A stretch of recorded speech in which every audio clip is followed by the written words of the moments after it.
Yeah, that's off the dome. Off the dome.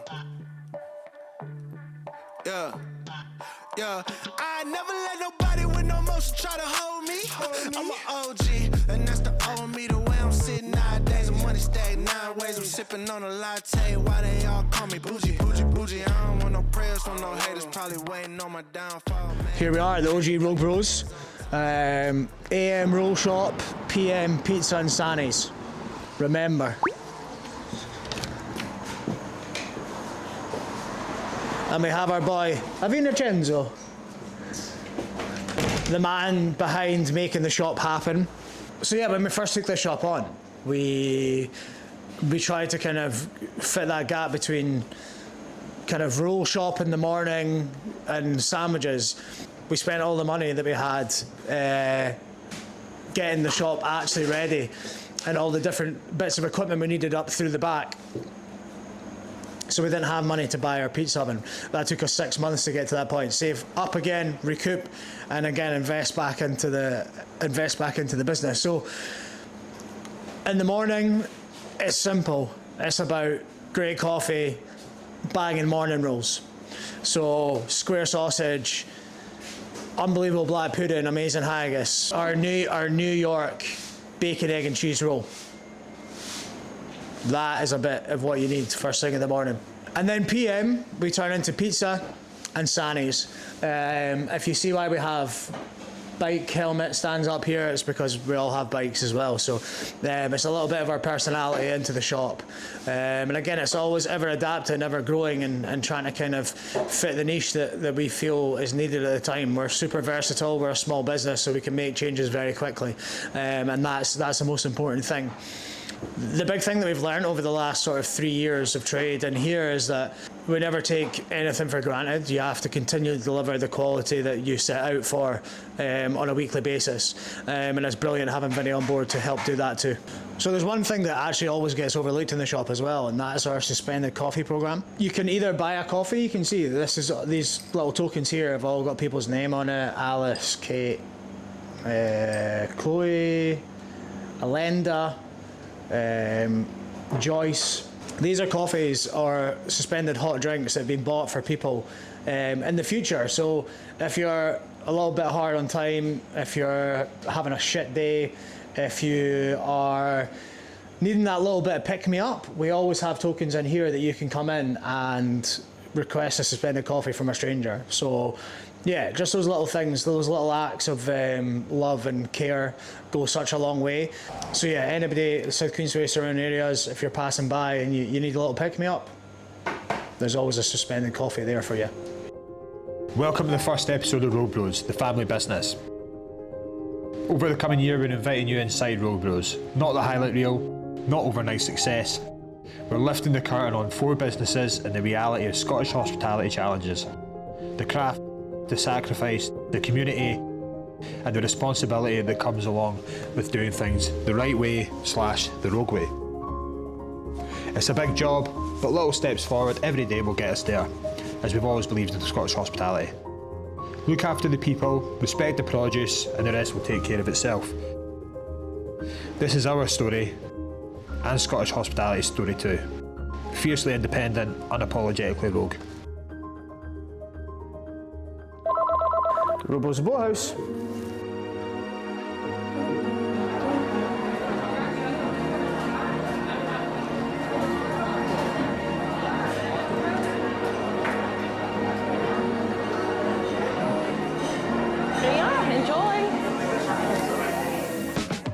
So welcome to the most unassuming entrance to the restaurant in South Queensway with the best view.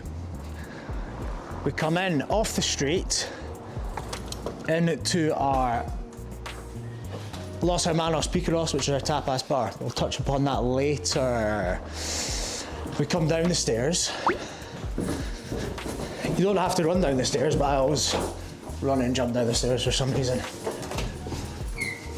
And then here we are into what has always been known as a boathouse. Now, Rogue Bros the boathouse, with the most beautiful stretched windows and the perfect panoramic view of the most beautiful bridge in the world.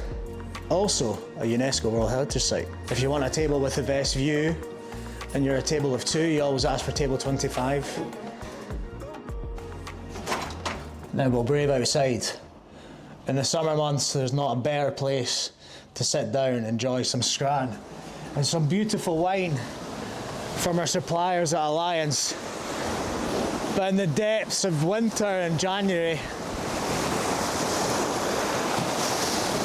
it can be awfully cold.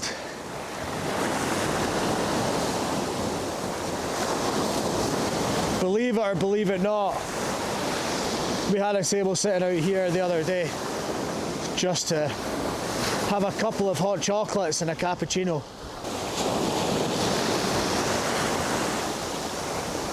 It's still beautiful. So in the boathouse, or where I'm standing at the moment, we're continually changing our menus. So we have usually out with January to February, we run a 3-month seasonal menu, so we're working with the best produce at any one time. We continually change our wine lists, adaptions and specials, cocktail list changes at the same time as our menus. But this is the newest part of the boathouse. It's been around since 2007, and the old traditional boathouse, where boats were mended and fixed, is next door, now our private dining space.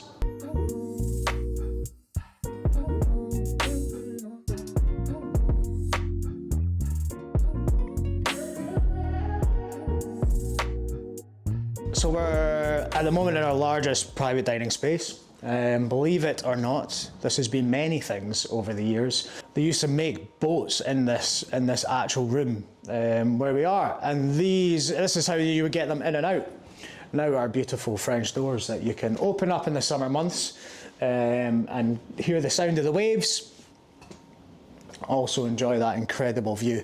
We can have upwards of 22 to 24 people in this room across different tables, or one long table, comfortably 18. So yeah, it's a beautiful space if you're looking to celebrate with a larger party. Or you can split it over the 2 rooms and the smaller room that we have next door. Come with me. Now we're in the smaller private dining space. Excuse us, this is our sort of working space during the week. As we said, this is not all about how perfect things are. This is a working space for us during the week when we don't have you in at the weekend. But we can have comfortably 10 in this private dining space as well, but also used when we've got our busier services at the weekend as part of the restaurant. But this is the old traditional boathouse restaurant. Things have changed a little bit. Beautiful space.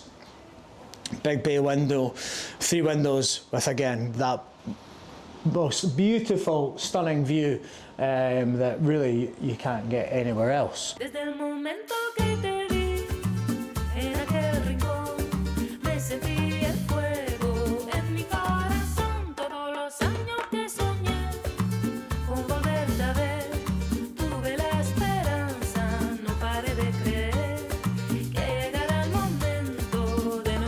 Los hermanos picaros, meaning the brothers rogue in Spanish, I'm sure. I'll probably have some Spaniards out there correcting me, but that's what we believe it is, and it's now on the wall. So this is our taste of Spain brought to South Queensferry.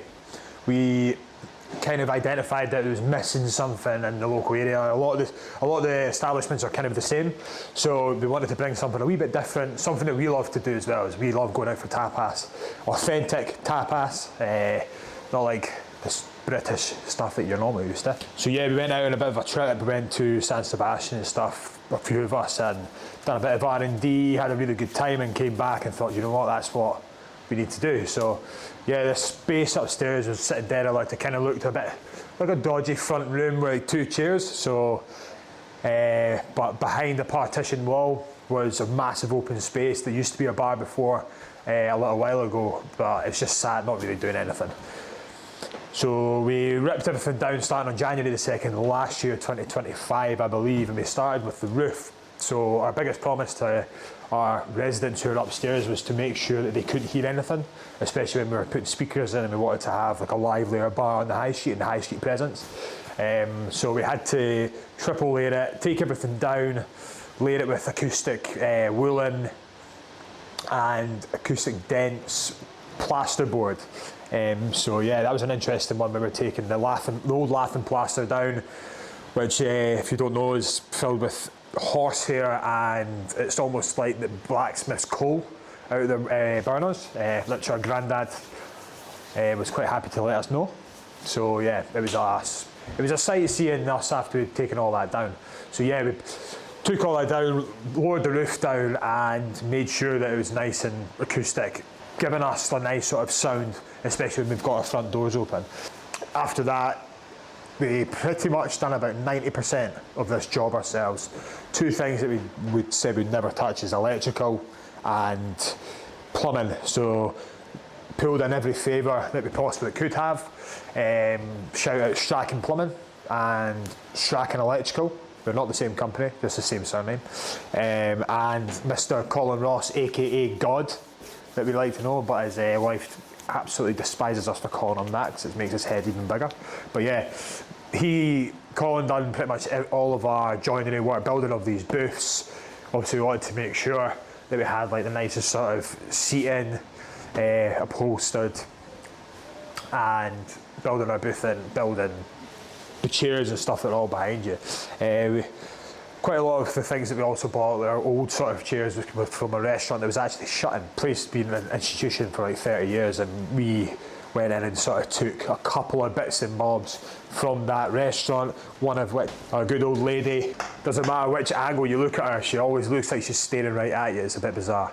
I'll take you through, I'll show you into the toilet, Mikey's prized possession.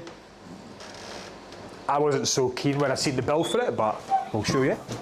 So this is our gold toilet. It's not real gold before anyone tries to come through the door and steal it. But yeah, this was Mikey's prized possession. This is his biggest one. He was like, no, we need to have this toilet. And I was like, right, I'm not even gonna look, but yeah, that's fine, we'll get it. And it came and I invoice, I was like, oh my God, what have you done? But yeah, it's old school. It's almost a Victorian style toilet with a handle, pull to flush. It works. Yeah, there's also when we were out in Spain, we had noticed quite a lot of these old traditional tapa bars had these kind of saloon, barny kind of doors that you see in the Wild West. But yeah, that was the one thing that we were noticed straight away. We were like, do you know what, we can maybe reuse them and put them there. So yeah, we also have this flooring that we got from a place out of Glasgow on the west coast, just next to Govan, that we picked up. It's an old gym floor, and which you can kind of see the markings still on it, and kind of refurbished it, belt sanded it. This guy here belt sanded it, and then revarnished. A beautiful bar. We've done a bit of tiling ourselves in the windows, but it's more specialist stuff, especially in the bar and our front window. We had to call on our good friend Aaron White, so White's Tiling, shout out to him. Beautiful bar, pink, to make the boys wink. Also the biggest thing for a Spanish tapa bar is the product, and we fully believe that if we're going to do it, you do it authentic, we have to get it from the source, and that is straight from Spain. Ham on leg behind us, 2-year aged. Big process that goes into these things, you know, I could talk about it for ages. Everything else that we've got going on, you know, we've got crisp, super bon crisp, they're authentic Spanish crisp. Valencian almonds, croquetas, not croquettes that are made with potato, croquetas with bechamel sauce. And all of our wine lists that Mikey and some of our bar team and stuff like source, go to these wine tastings with Alliance Wines, and we hand pick everything that we put in, especially with our draft beers that we all have, all Spanish, bottled products. So yeah, it's bringing authentic tapa to Queensferry. We also have our bar, so focusing on the food, but we also focus on our drinks as well. So we've got a large variety of different things that we can do in this bar. We've got our Spanish lagers, beers, IPA, wine list, extensive wine list. We also have cocktails on offer, so for your date night or the girls coming out for a little cocktail, we do them. All our different kind of spirits, Valencian gin, and we also still have to stock our key stuff like whiskey, Glen. Another thing that we wanted to do is bring something a little bit different, and we know how much people like pub quizzes, all that sort of stuff, but what we thought as a collective thinking that how cool would it be if we had a kind of vinyl night? And yeah, so we kind of came up with Vinyl Thursdays. Well, actually, Alan came up with Vinyl Thursdays, as it said, a vinyl. But yeah, come on down, bring your vinyls in every Thursday from 5 till late. Bring your vinyls in, you'll make it onto our wall of fame. Well, it depends what kind of vinyl you bring in. If it's something key, we won't put it up there. Yeah, also check out Vinyl Instagram, posted down here. How is it easier to open up a 100% authentic tapas bar in Scotland than it is to work with Scottish produce?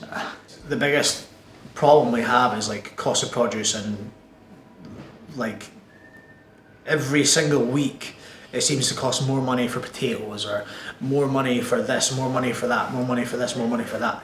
I mean, as a nation, as Scotland, we have the best larder in the world.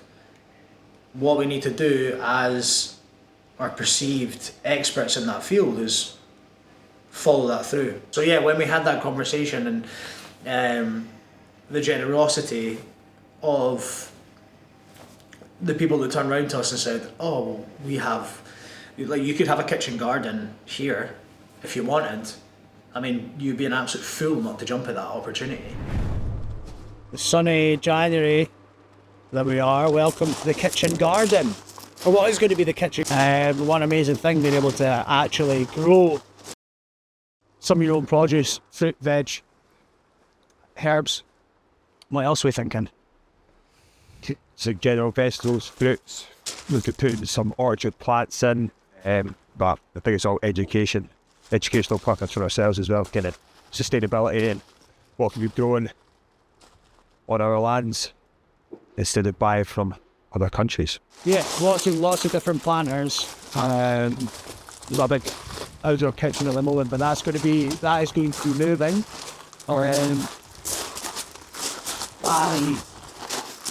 A massive polytunnel, where I mean, really the opportunity is endless, with anything from edible flowers, chilies, tomatoes, lettuces, microgreens, herb garden out the back. But as much as there's a wee bit of work to put into this, we've also got a bigger opportunity round the corner, which we'll go and take you through as well.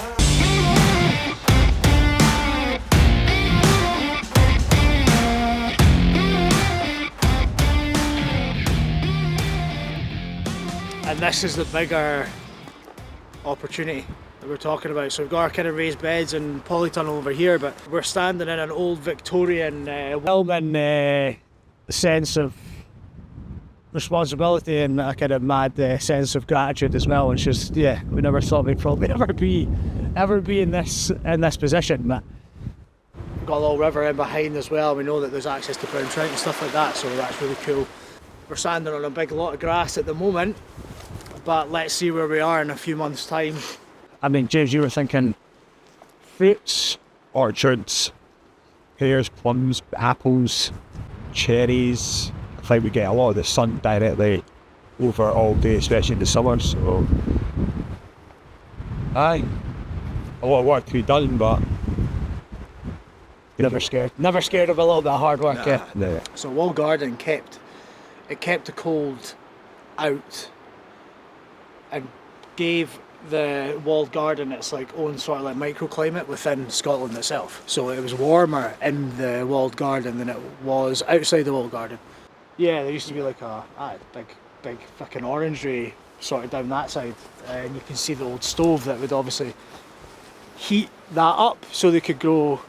I mean, fucking what was big back in the day in the Victorian times, probably fucking pineapples and oranges, peaches.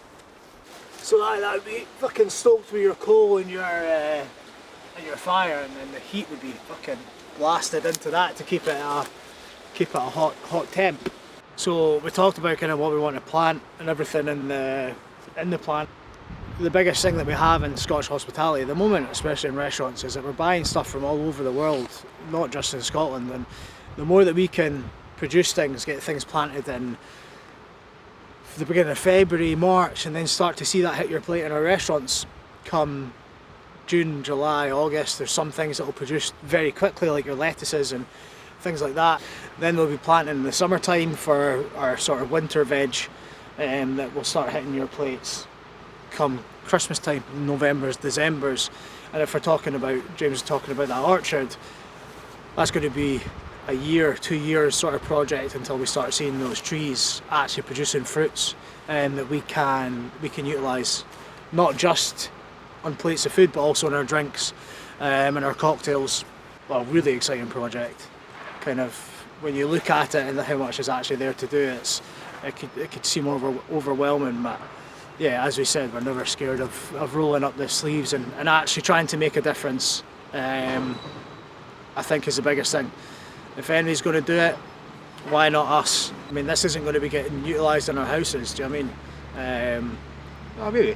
Well, aye, maybe that as well, aye. But when you're, like, we've talked about things that you actually grow yourself, they have 5x, 10x times more flavour than they do if you're buying it in. We don't get the shelf life you get, and we'll have an abundance of it, but we've got enough of you hopefully to come in and enjoy it. We're not gardeners. No. Right. And absolutely no aspect. No. In no aspect, we know the first thing Anything about I've growing a ever planted in cucumber. my house is non-existent. I mean, if you look at some of the restaurant plants, I mean, that shows you how good the upkeep of anything green that we're good at. But a beautiful thing being able to tell your customers, or do you know that was not just growing within 2 miles, 3 miles, 4 miles of here. It was actually grown by us. It's not just about growing a potato, it's about investing the time into it, making sure it's the best it can be to give them, our customers, even us, because we eat it, the best possible product.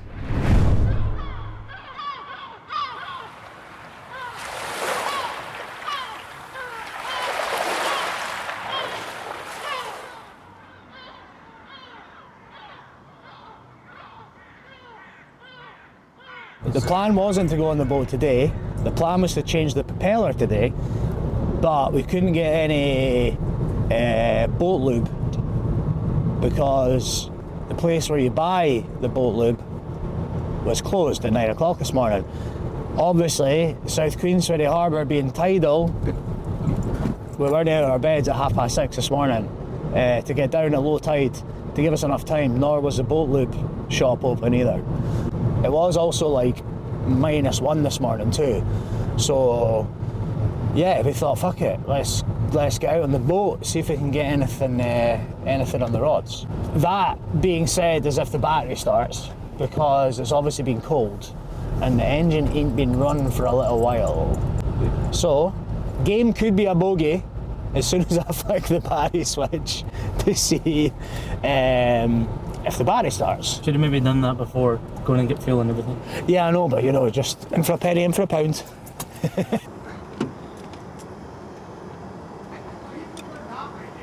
What way am I going to go down?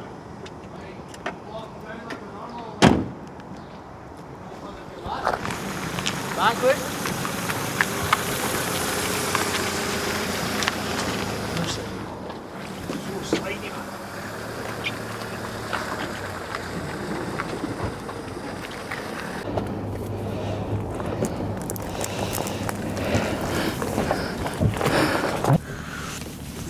Mikey, do you not need the buoy?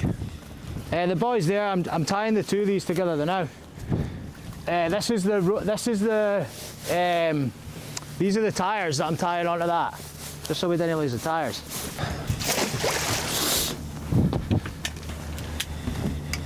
Right. 2 secs, bro. Did you turn the battery on? No. James? No. Alright, cool then. Battery's been left on. No. So she wrote. Battery's dead as fuck, mate.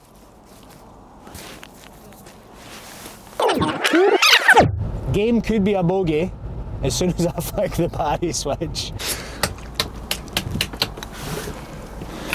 It's dead as fuck. Tell me that. But have you untied at the front? Yeah. Bastard. Yeah, it's alright, I'll tie it back up. It takes me 2 seconds. Oh, that's so annoying. Yep. Oh, we're also drifting away. We kind of knew that was going to happen. I know. Those wellies are fucking freezing. Well, it's like the battery's actually been left on, which is no bad. Good. Here you go. It's not the best. I can always quickly nip to the thingy locker to see if they've got a battery. I need to get puff pastry not up to Thompson and that. All right. So that's how she wrote.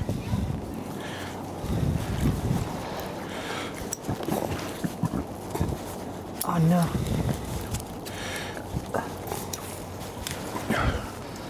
This was our makeshift boat hook while we waited on a boat hook, and then we got the boat hook and we've left it in the restaurant. It's outstanding. It's outstanding. Well, yeah, well, James is saying he's got to get puff pastry. Have they not got puff pastry, James, in Scotland? What? Have they not got puff in Scotland? Not for 60 people, no. Well, how much do they need? For 60. Aye, but what does that equate to how many sheets? A lot.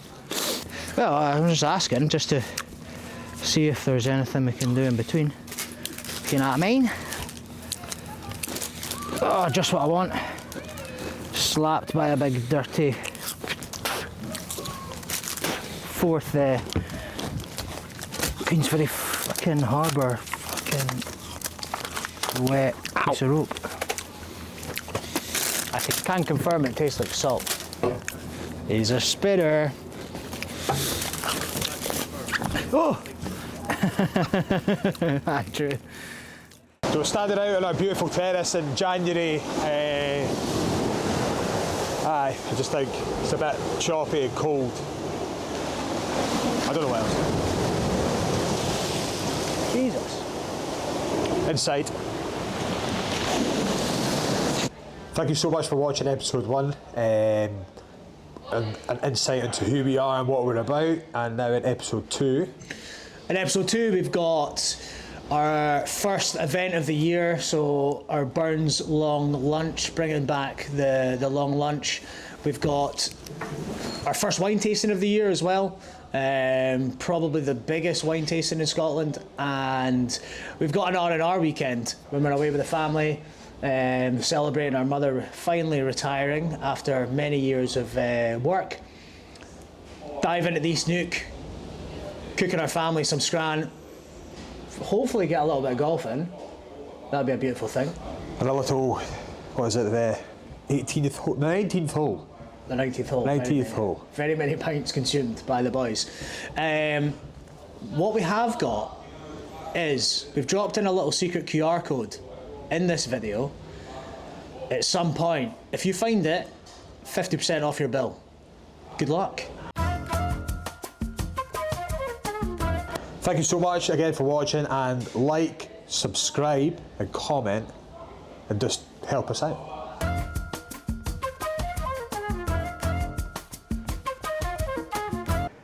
Hello, it's me, Mikey Sim. I feel like that's such a fucking advert. I feel like I'm fucking on the radio, man. Hello, it's me, I'm Mario. It's me, I'm Mikey Sim. One of the Roga brothers from down on the high street to south of Queensferry. Oh yeah. How you doing? You doing food? Yeah, absolutely. Head downstairs. We're in the middle of shooting a documentary, so yeah. Do you want this? In behind the scenes. Depends how good are you taking your clothes off. I'm only right. Free meal for this guy. Head downstairs. I'll look after you.